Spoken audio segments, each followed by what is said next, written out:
Thank you all for coming tonight. It's great to see some familiar faces from the past and also so many new faces.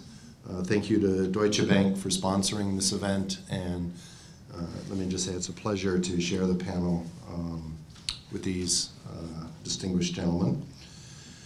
The Business Forecast and Economic Outlook series that we're at tonight is just one of many ways that the Booth School is trying to make available the opinions of its faculty and other experts on important issues that face the business community.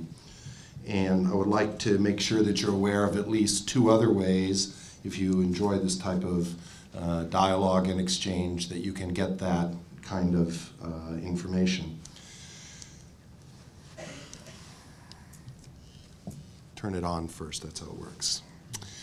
So there is a new partnership that exists between Bloomberg News and the school's initiative on global markets.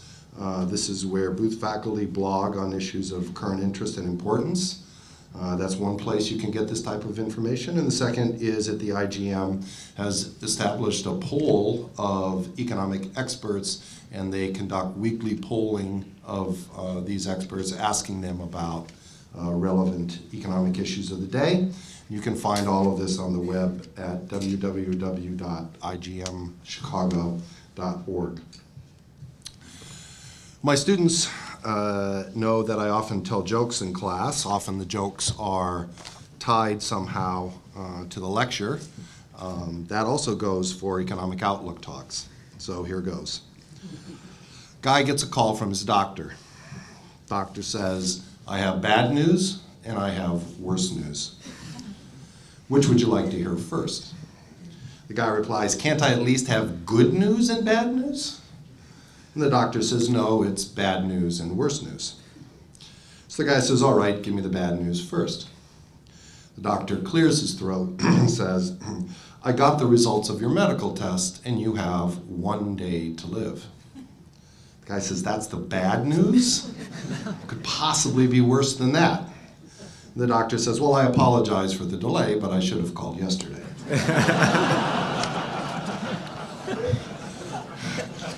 Now, what does this have to do with my economic outlook? Is the world economy close to dying? No, but I would say the bad news is that last year at this event I said the economic outlook for world economy was gloomier than anyone would like. And the worst news that is, in general, things are worse this year, bleaker this year than last. Now, in the brief time that I have tonight, I'd like to start talking about the US economy, move on to the Eurozone, and then if I have time, I'll talk briefly about Britain and Asia, though we may have to put that off till the Q&A. So let's think about the US. A year ago, the US economy was finishing 2010 with a growth rate for real GDP of about 3%, and the standard forecast was for an economic slowdown. The US was projected to slow growth to about 2.5%, or a little bit above that, 2.6%. So far this year, the US economy has slowed even more than people expected, and the US economy has been growing only at about 1.8%. So what I want to start is, why has the US economy experienced a slowdown, and what lies ahead? And I'd like you to notice the very sly way in which I've turned and agreed to spend part of my time looking backwards as opposed to forwards, and that's because I find it much easier to see when I look that way. Okay, so looking backwards, I want to bring your attention to three factors in that I think lowered US growth in 2011 that merit comment, and those three factors are the following: the inventory cycle, the housing market, and the drop in government demand for goods and services. With respect to the inventory cycle, I want you to recall, or maybe even learn, that when the US first came out of the recession, over half of the growth of US output was going into inventories and was not showing up in final sales. This is clearly not sustainable, and it's one of the reasons that some economists were concerned about a double-dip recession. In 2011, final sales growth has actually picked up. So if you look at the red bars on this diagram, that's final sales. And even though the blue bar, which represents GDP growth, has slowed down, final sales growth has increased. So measured in terms of what some people call kind of self-sustaining or sustainable growth, the US economy actually has picked up in 2011 rather than slowed down. Now this is probably the bright spot of my talk, and it's going to be all downhill from here. With regards to housing, production of residential construction continues to decline in the US. It's down about 3% this year compared to 2011. And I mention this because it's a truly amazing fact, in my opinion. Production of new housing in the US has now fallen for 6 years in a row. That is, the housing collapse in the US started before the recession and is continuing past the end of the recession. Production of housing in the US is now about 40% of what it was just a couple of years ago, back in 2005. And even with record low mortgage interest rates, the oversupply of housing that we created through bad economic policies and other types of mistakes continues to hold down production of housing. We are still at a level that we were roughly a quarter century ago in terms of what we're doing in producing housing. So optimism for the revival of the US housing market persists in some circles, but to date, all that optimism has been over-optimism. With respect to government demand, the fiscal expansion at the federal level has now turned into a fiscal contraction. And the federal government purchases in the US are now down about 1.5% this year, and state and local government purchases of goods and services, which are much larger, considerably larger in the US than the federal purchases, are down over 2%. And I would like to make 2 points about this overall reduction in government demand. At the state and local level, the point I would like to make is the following. The inability of state and local governments to save in good times so that they can maintain spending and avoid tax increases in bad times is exacerbating US business cycles and is incredibly inefficient. Improving fiscal responsibility of state and local governments is an opportunity for significantly improved economic performance. At the federal level, the point I'd like to make is different. A fiscal expansion can make a recession less severe. However, that will inevitably delay or slow down the economic recovery. Higher government spending that keeps up output and income above where they would be otherwise inevitably needs to be reversed, resulting in reduced government spending or increased taxation. This then pushes output and income below where they would have been otherwise. It would be useful if advocates of activist fiscal policy were upfront about this fact. You don't get something for nothing. Truth in advertising for activist fiscal policy needs the following disclosure. Any increased spending or tax cuts today will need to be offset by reduced spending or increased taxes in the future. Therefore, it's better to think of us as reallocating output across time, not simply being able to increase output currently. Well, enough about the past and the fiction of truth in advertising ever being connected to government policy. What about the future of the US economy? How fast will the US economy grow in 2012? I'm forecasting 2.2%. I foresee faster growth than we've had in 2011, and I'm more optimistic than most forecasters, but not at the far end of the spectrum. My colleague Randy Krosner, the ex-Federal Reserve Board governor, when he gave his forecast in New York earlier in the week, was forecasting 2.7%. Now, what I think is more important than the exact number actually for US GDP growth in 2012 is what's going to happen to the US unemployment rate.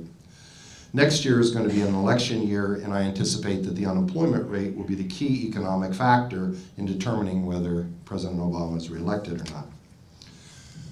So, what's likely to happen with the unemployment rate in the US in the upcoming year? Based on what we know, I'd say it's likely to rise by a small amount. Based on what we don't know, it's likely to fall by a large amount. Now, if that confuses you, let me try and explain. Here's what we do know. It's called Oaken's law. It's not really a law. It's like an empirical regularity. But in economics, it's about as close to a law as we ever get. And Oaken's law says real GDP growth is correlated with changes in the unemployment rate. there's the handy-dandy equation. In words, what Oaken's law says is that based on the 20 years of data from 1988 to 2007, which took us right up to the start of the recession, the unemployment rate tends to rise in the US whenever the annualized growth rate of real GDP in a particular quarter is below 2.7%, and it rises whenever the growth rate is above. The unemployment rate falls when the growth rate exceeds 2.7%. It also says that it takes a forecast of 5% real growth maintained for an entire year just to bring down the unemployment rate over that year by 0.5%. So output growth has a lot to do with unemployment, but it takes a lot of growth to move that unemployment.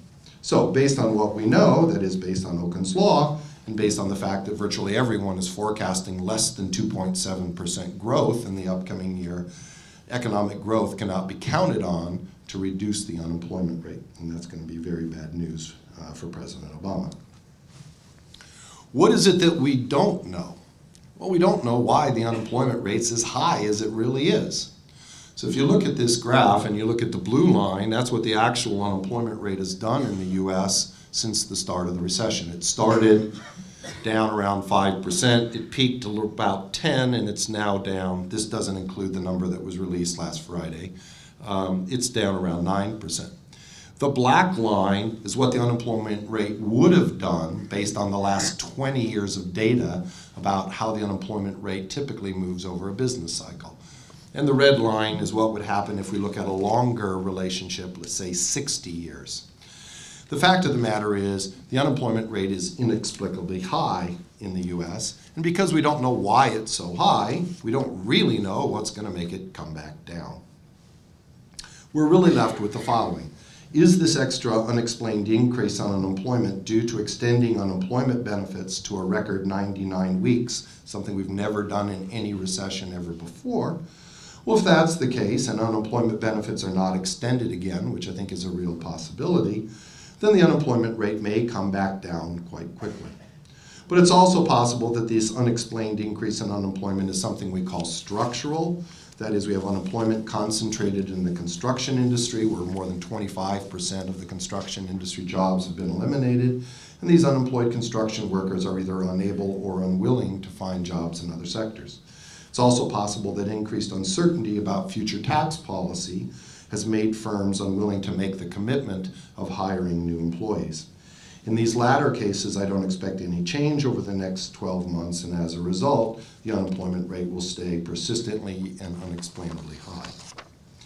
Now, given constraints on time, I'm going to skip over the recent failure of the so-called Congressional Super Committee to pass federal government budget deficit legislation. Maybe we'll return to that in the Q&A. Now, that brings me to the Eurozone. The Eurozone makes my head hurt. It makes my head hurt because I see a long list of problems, many of which are related, but nonetheless are conceptually different and separable problems. And a discussion of proposed solution to these problems is rarely sufficiently precise to allow a clear evaluation of exactly what problem is being addressed and what problem should be addressed. So here's my list of problems. Sovereign debt default, bank failures, liquidity crisis, credit crunch, and the breakup of the euro. These are all problems that are facing Europe right now, and to me are conceptually different problems. Here are my thoughts about each of those. Let me start with sovereign debt default.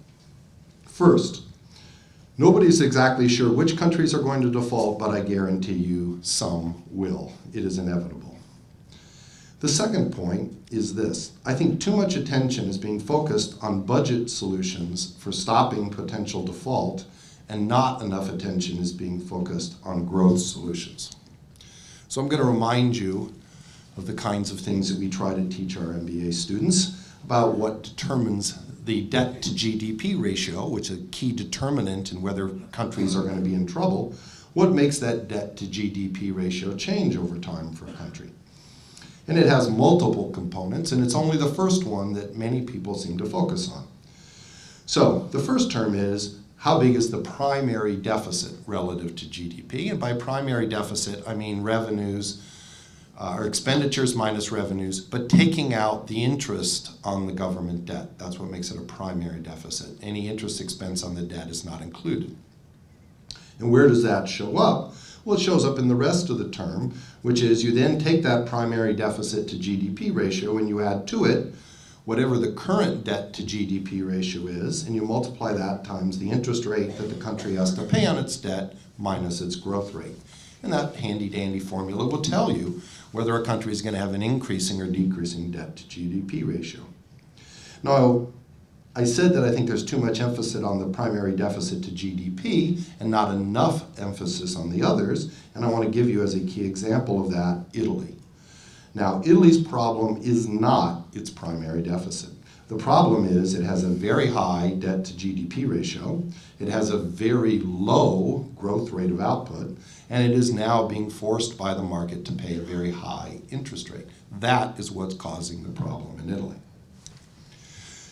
To try and back up that claim with some numbers, take a look, and you can see these numbers are for Italy, the UK, the US, and Japan, what the primary deficits are, or what they were in 2010, and what the IMF expects them to be going forward. And all of this data was part of the IMF's World Economic Outlook in September of 2011. So this was before Italy really got dragged into the mix. And what do you see? Italy is running a very small primary budget deficit this year, and even before they undertook any austerity measures, were projected to be moving at the primary level to surpluses, which would grow over the next 5 years to almost 5% of GDP. If you were going to pick a country that was having budget deficit problems, it wouldn't be Italy based on the primary deficit. The big offenders are the US, the UK, and just to prove that you don't have to be speaking English to have bad policy, Japan. Right? Now, as those of you that know or live in London clearly know, Britain has been the most aggressive in attacking this problem, and they are projected to be making some progress, but still 5 years out are projected to be running primary budget deficits. The US making a little progress, Japan making not very little. So if all you do is focus on the deficits, you're going to miss and think that that's what's capturing. We are not having yet bond runs and credit problems in the US, the UK, and Japan. I'll tell you, I think it's almost inevitable that there will be one in one of those three countries within the next 15 months, however. And you can just take a look at those numbers and get a bit of a hint.